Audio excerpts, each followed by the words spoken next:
Hello everyone. First, we load an already existing design into the software. Matching to Halloween, I have punched a pumpkin for you in advance. First, save the downloaded file on your computer, then open a new file in BasePac. We import our saved design just by drag and drop. Now, I want to add a text to our imported design. For this, I go into the text mode and choose a font in the toolbar. For the beginning, it is best to pick a font that is already available. I pick this one here and use font size 10.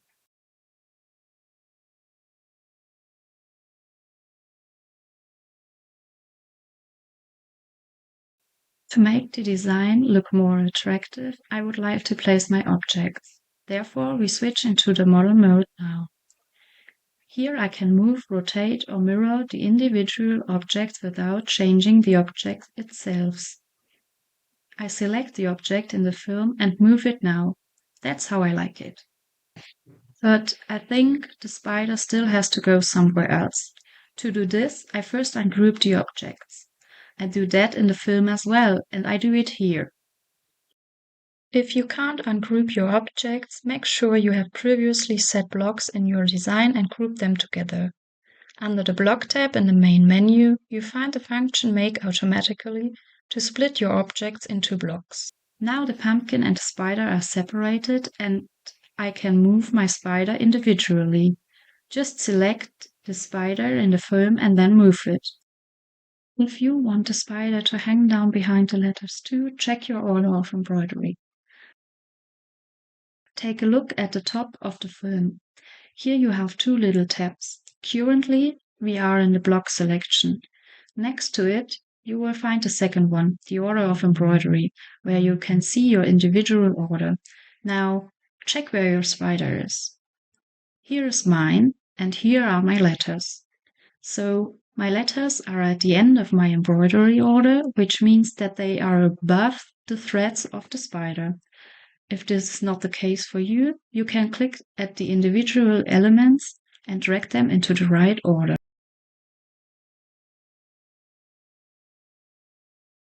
What I don't like yet are the colors. We can change them in our design information. You find the icon here in the toolbar. In the middle, you can see the current colors assigned to each needle. If a needle is in use, you can see it by the small ticks here. With a double click, for example on the first needle, you open a new window where you can set the design colors. There are different color tables to match your threads. I use the table from Aman Isakort because it is already stored. On the right-hand side, I select the first needle, which is marked black band. Now you can select a color from the table with a double click. This color will be assigned to the needle. As an alternative, you can enter the color number next to the needle.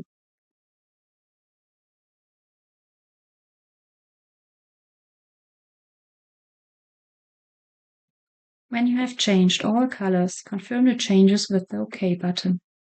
Now you can see your new colors here. We save our changes again with OK.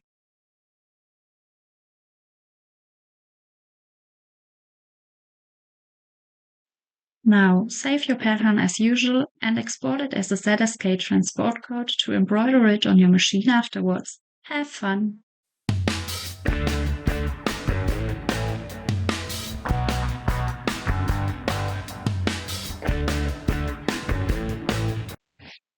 I hope you learned a lot. If you have any more questions, feel free to email us and to follow us on Instagram. Thanks for watching.